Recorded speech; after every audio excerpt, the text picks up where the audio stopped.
according to the pulpit clock, I have 16 more minutes. But I won't preach another sermon. I would like to take a moment of personal privilege. Oh, why don't you sit down a little longer than you? Personal privilege to share something with you. And I asked Sue Howes, who you know for a long, long time and love so much, to come and help me do this. But we need some help from some lay folks too. Sue, for those of you who are visitors, is Pastor Emerita here. We need someone from the church government committee. Beverly Sinney is up here. Oh, that's good. Someone from the choir can help. Waylon McCullough. And we're all going to share something with you. Sue. This fall, we will be celebrating 100 years of worship in this very room. And if these stone walls could speak, they would surely tell the story of the glorious ministry of music through the years in this church. Probably no one appreciates the power of music, the singular power of music to touch the heart and lead the soul to the Spirit of God more than ministers of the Word. We long for sermons so to sing. But this congregation and the pastors and staff of this congregation have been singularly blessed through the years by the talents and gifts of the people called to lead our music ministry. In 1899, when this sanctuary was dedicated, Professor Bowlesby played the organ and directed the choirs and organized music concerts for the whole community to be held in this congregation, reaching out to the community. In 1936, when Dr. Kaufman, who had been pastor for 26 years, died very suddenly, it was Oscar Gustafson, choir director, who along with Alfredo Zardes held this congregation together until Dr. Nicholas came in 1937. And many of us here remember, and some of us sang in the marvelous high school choirs of Donald Dyer. We remember the enthusiasm and the drama that Phil Daly brought to this congregation, the magic of them all. And we remember the musicality of Ron Kaufman. And now, for the last 10 years,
Very true.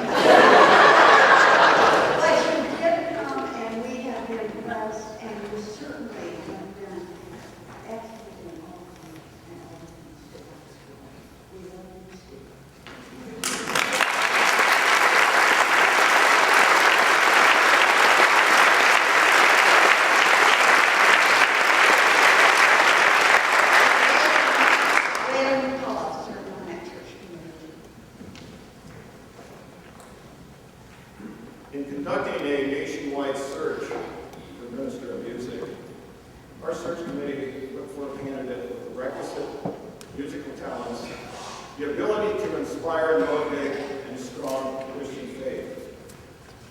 One Sunday, Alan Spindler, Jim Dunlap, and I drove to Wilberg to observe Steve Jobman direct his church choirs.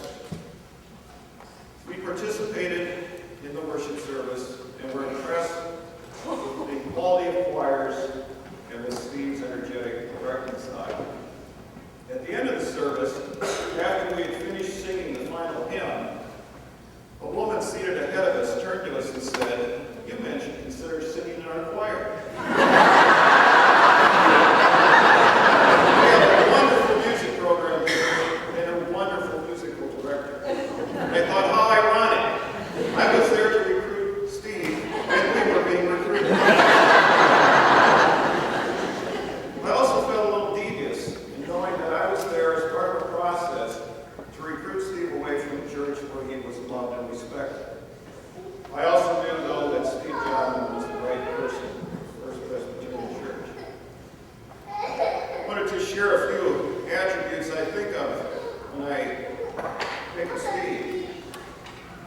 First is his ability to instill his passion for music in all choirs, from the cherub choirs to the adult choirs. Secondly, his ability to achieve excellence by correcting rather than criticizing. And lastly, his ever-present smile and infectious laughter.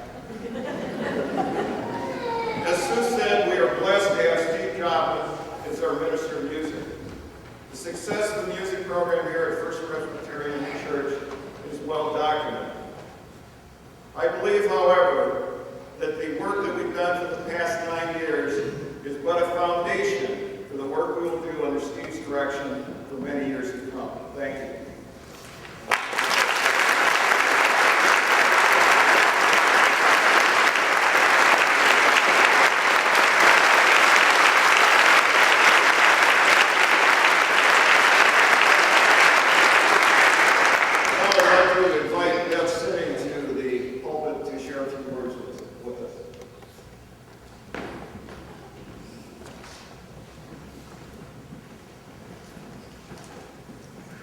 Steve, as a longtime member of this church and a great admirer and friend of your music ministry, I wish to add my congratulations on the beginning of your 10th year at First Presbyterian Church. It's been a joy to watch the music ministry grow and flourish under your leadership. The outstanding reputation it carries, both within this congregation and the community at large, is a testament of your inspiring leadership. We all are blessed and enriched by your service. And so, to launch your 10th year celebration, Sue and I have a letter to read.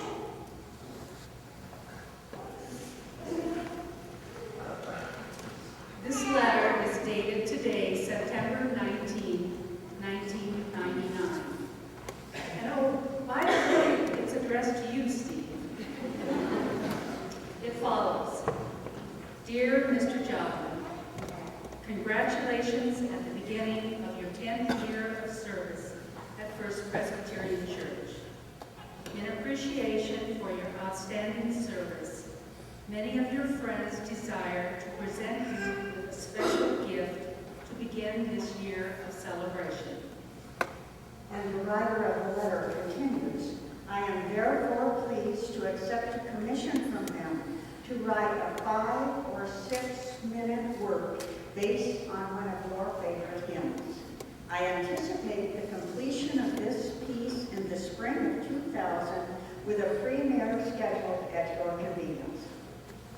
And then, I look forward to visiting with you about this project and congratulate you on the high affection with which you are held by your many friends and supporters. And Steve, it is signed sincerely, Matt Wilberg.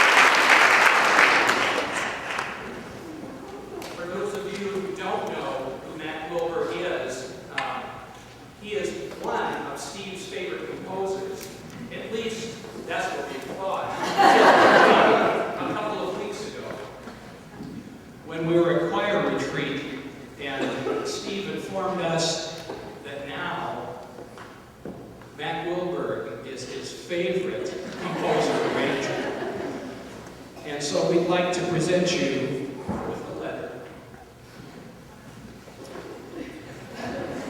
We'd also like to present you with this certificate.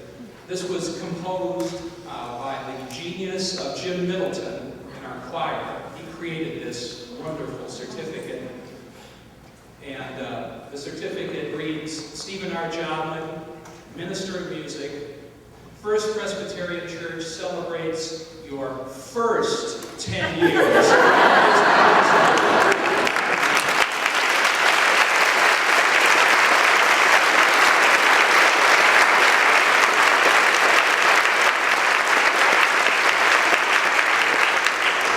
With love and gratitude, members and friends of the congregation have commissioned Dr. Matt J. Wilberg to arrange a choral composition in your honor. And then at the very end, Steve's slogan for the music ministry here, excellence in all things, and all things to God's glory. Congratulations.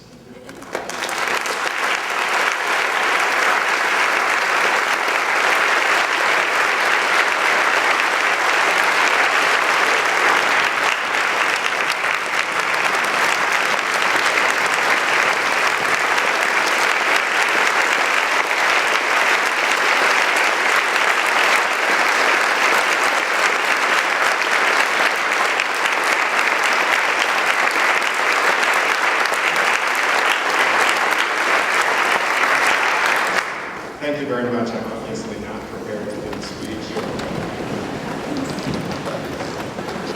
But this is probably the most exciting present I've ever did. So thank you very, very much for this. The only thing that I can add to my sincere thanks is that I have given lots of time and energy to this congregation, but in no way does that equal the time and energy and fulfillment that this congregation has given me. Thank you very much.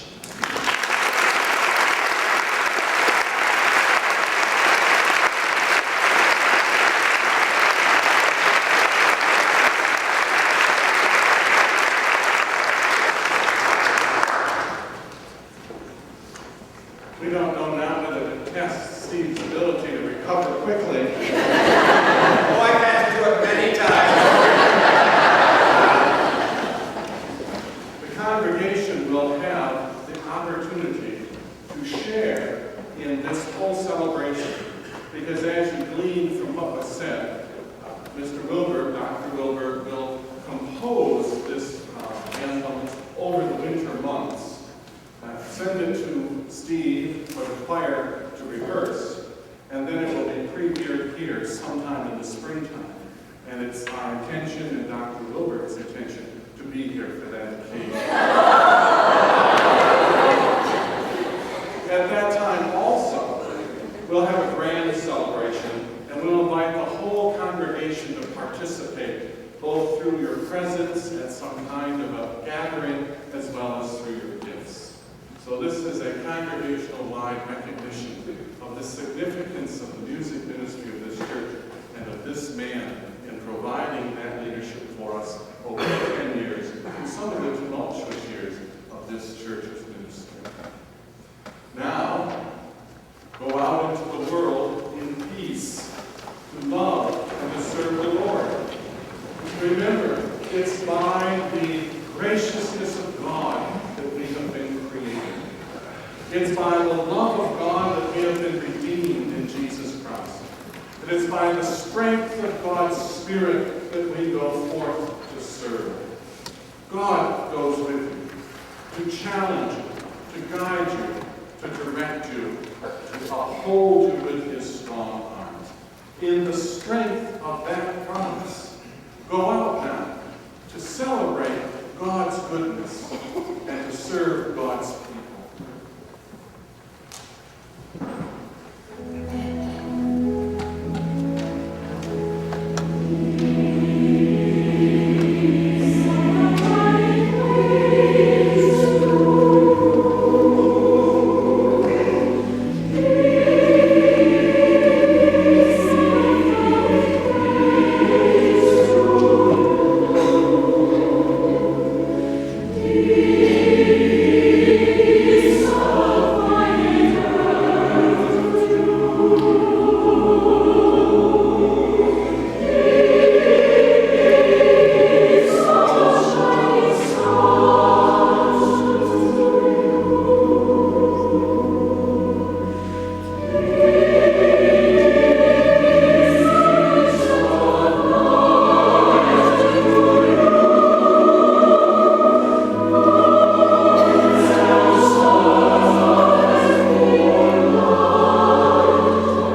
Actually, next week.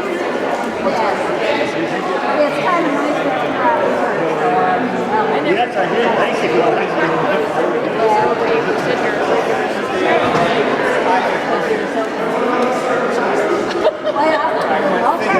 That was fun. Yeah, and then with the press. I think somebody will. Well, we couldn't have blown him away with anything better. He wasn't blown away, was he? Where did we go? We beat the choir. They couldn't get it. Rick, I'm going to go under your camera. I'm going to block it out completely. Hi, Bill.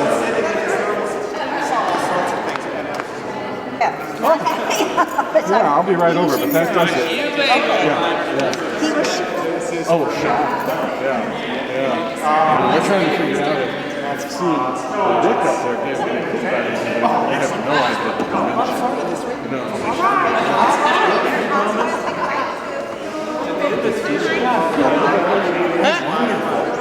Yeah, it's one of the first times we ever got away for 4 weeks.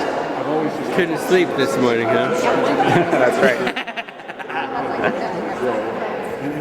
I don't want to say this using the panel once. It was marvelous. Trying to figure out when we had to sit. Did you get to do anything? I did. When I looked up after the benediction, Where'd you I saw you had the video camera out. Oh, yeah. No, before the I was ready to come back to the benediction, and Sue was dead. Back to the video camera. And I did.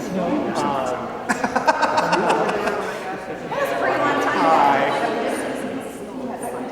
Oh, yes.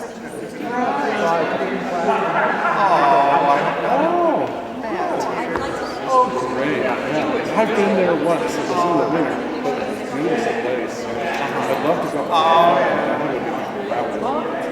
no? Where leaves turning in and out? Good. Yeah, another couple of weeks ago this long. Oh, thank you.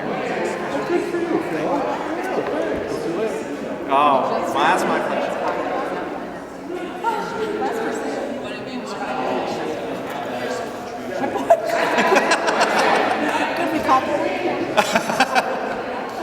Well, I should have known something was up when Rick was here on a normal Sunday. Never had anything. Well, if we took that, we would have smell.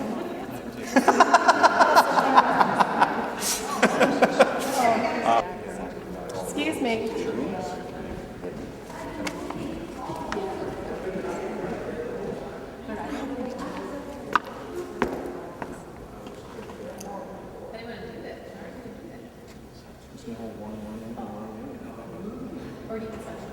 One in his teeth and one in okay. Yeah, one on the table, the little one maybe. Good stuff, thank you, sir. What do you want? Steve, it's just a little. There you go. He would care. Would you?